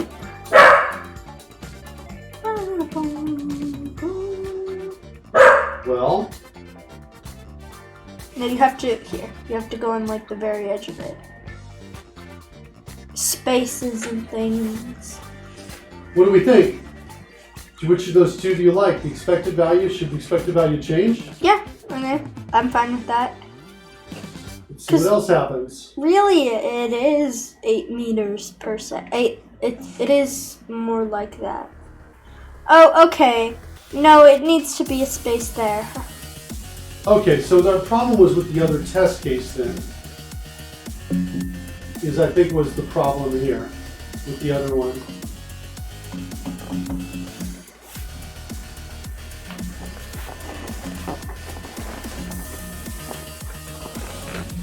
Give me these scopes.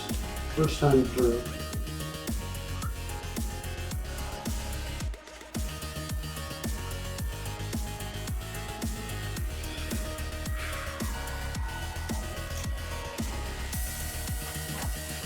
So we do it no matter what, but then 2x is 2 space x.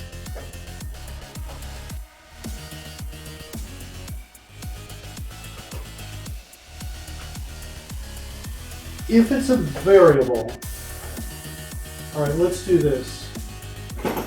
It should suppress leading space. I'm going to add I'm going to make a change here. It says, hey, if this dot unit format equals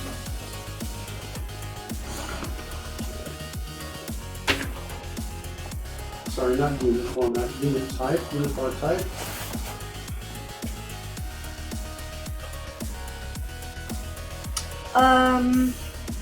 If it's a variable, then I'm going to say return true. Does that make sense? Yeah. Cabera Tutorials is raiding with a party of 11. Duplexes says hello. Welcome everybody. Welcome to the raid. Thanks for the raid, everybody.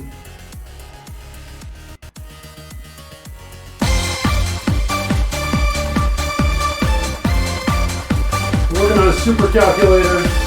We are. And super numbers. You know, KidzCode. Vicky, he's out there. Some raid. What you doing? Ask Duplexes. Snip says hi. Cabera Tutorials. Thanks so much for that raid. How was your stream, kids? What'd you work on? This is, by the way, Surly Dev's drone fleet right here. If you want to fly your own drone, you can type in bang, D-R-O-N-E, like that.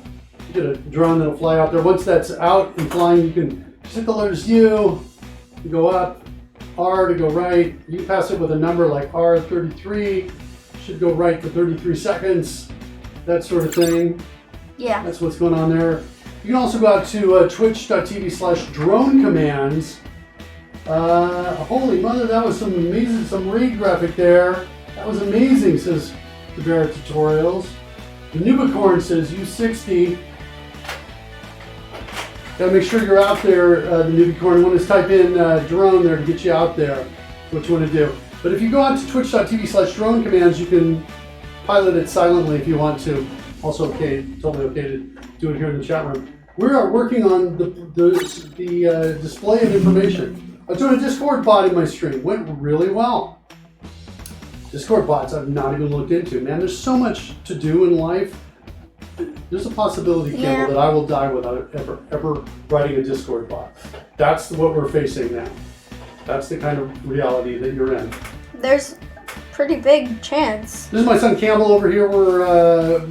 Campbell's kind of a newbie to C#, and we are going through and learning C# and writing some code. And every once in a while, Dad gets super autistically focused on stuff, like I think I've been doing for the last few minutes, and we got some test cases failing. And so far, what do we got? So far, our calculator can add, subtract, divide, or multiply any mixed number or decimal or fraction. I'm going to go move it over here. Give me some examples of that. And it can do it with units. So you can do 7. Oops, we have breakpoints. There might be 1 or 2 more breakpoints in there. You can Maybe. sit around F5 to run. So you can do 7 ninths, or wait. 7 ninths? 8 and 7 ninths. And now you get multiple answers that are there. You see what's happening. You see decimal. This is a decimal. This is always going to be a fraction, and this will be a mixed number. And you can do this divided by 6.789. So, nice. It looks like. Oh wait, what do we have a problem with? We haven't had a problem with this in the past. Object reference not set to this object. Okay, wait. Get it back to where we have the problem. This is when you type in the period, it says that doesn't work. Right. This is where I want to be. Create test case. We got this cool button we added called Create Test Case. Now we can add a test case. We should probably do something simpler that we can actually solve. Well, okay, but make sure you don't mess with what's on the clipboard in case we can't duplicate it with something simpler. Go ahead and see if you can create something simpler with it. Change the left side to a 1. No. Oh, here you mean? Yeah. Okay. 1. Oh, it's. Did it have a problem with the 7 ninths? Alright, we got the test case still on the clipboard. Yeah, Value was either too large or too small for an int 32. It's too big. Oh, this is in, I bet, our conversion to a fraction. Let's create a test case. Let's use the test case we created. Okay. Okay, let's go create a new test case for it. Oh. I have no idea where to put it. Put it in test up there at the top, the one that just says test. It looks like that needs some help. Alright. I don't think we ever named this one. But I'm pretty sure that this... Run just this test method. Well, that's not the right value.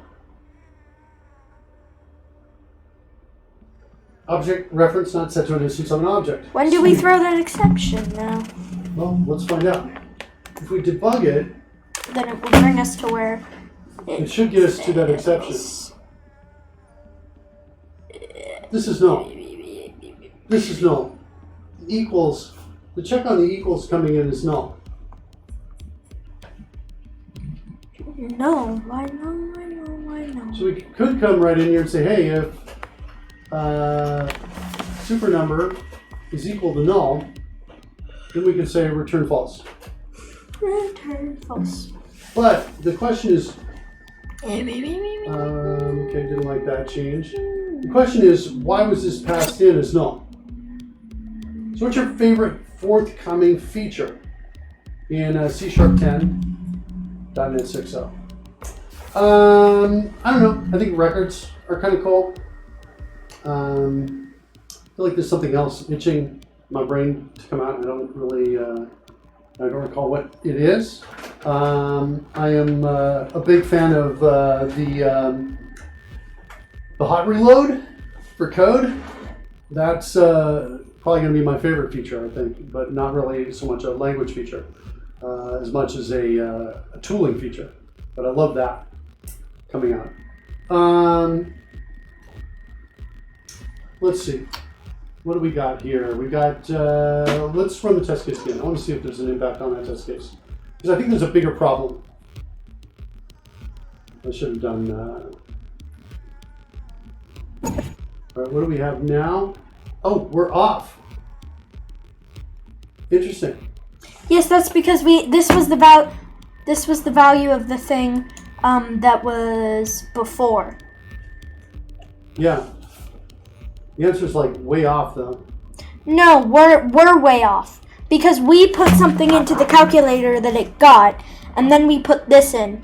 And this failed, so it just kept the value of the last thing that I gotcha. worked. Okay. So what we really want is, we want that. We want to just copy that and put that in as the answer. Is that right? Yeah. We might want to verify that by throwing the. Let's go and run that test one more time and see what happens. Yeah, we should verify that right there. We also have a number of tests that are still failing because of the spacing kind of thing that we were doing. And I'm a little bit, let's just run all the tests and take a look at them right now. Weird question, but what attracted you in C++? Well, we're working in C#, not C++. Yes. I'm actually scared to death about C++. I like the type safety and consequently the tooling that you can surround a language that's type safe, like C#.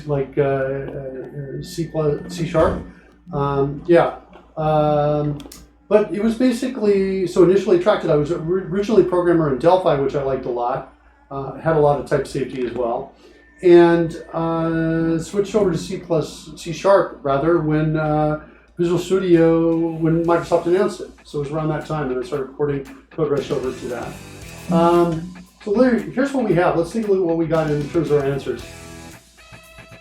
Expecting 8 space meters a second, but got 8 meters a second. I'm actually okay with all of these. Yeah. 21 birds I'm not so okay with, I think. But I'm definitely okay with these. These two. Yeah, those are fine. I kind of want to change those test cases right there is what I want to do. I started Kotlin Street using Python for type and null safety, to be honest. So interesting. I've not actually gotten into Python yet. So I've heard a little bit about it and learned, like, just the very basics of Python. You know what, Campbell, I actually want to, here's what I want to do. I want to think about this. This is kind of what I want to do. I want to think about this, and I want to talk about the different, like, is this the right answer, or is that the right answer? You know what I mean? We kind of have to get to this point where we decide what those are. Like, there was and ultimately, does this also mean, because here's the other problem we have. If we have something like this, if we have 2 times x, do we want the answer to be 2 space x or 2x? And I kind of feel like the answer is 2x. Yeah, I think the 8 meters per second thing, I think it should be no space. No space. Okay. So if the top unit of the something slash something else is 1 letter long, then no space. That's what I think. We could try that. What's that going to do? But with the birds, I think for sure should be with the space. The Nubicorn says Python is nice and all, but type and null safety is just non-existent. Yeah. So what do we think about that? I'm kind of starting to be okay with this as a syntax. 8 birds like that, 5 seconds. What else is failing out here? This we know is going to become that, and that's going to be 21 birds. That's going to be 1 bird. That's going to be 21 birds. If we don't like this, we should be changing this. Right? 1/8. Oh wait, that should be right. You can't put a space. You can't do that because that's hard to read. And it might be. We might have to argue that maybe we could take everything back and we change it so that it's 3 space x. That 2 times x. Wait. You have 2 1 birds. Oh, thanks. Yeah.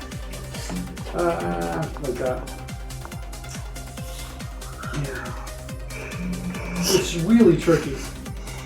in terms of how do we get it right every time. I think we want to think about this because I think there's a better logic than what we've got. That's what I think. All right, that's going to end our show. I think for today. Campbell, you cool with that? Yeah. We end the show. I'm fine with that. We are going to. We'll give that some thought. We're Campbell and I are here every Friday and Saturday around this time. I'm gonna go raid Ronald Lux. 10ish to 12ish. Yeah. I don't know what time. Guys, be in good hands with Lana. Eastern time? Could use brackets is a Cabera tutorial suggestion maybe. Southern time? To indicate the units. All right, kids, we will see you later. Western time? Thanks for joining us. What are you saying, Campbell? I'm not sure what time zone we're in terms of like Eastern time, Western time. Yeah, it's Upstern It's a time. little tricky. Basically, we started about 2 hours ago. So whatever your time is. Yeah. That's it. Yeah, All right, see you guys. Thanks for joining us. We'll send you on to Lana. She'll take care of you. Talk to you later. Okay, goodbye.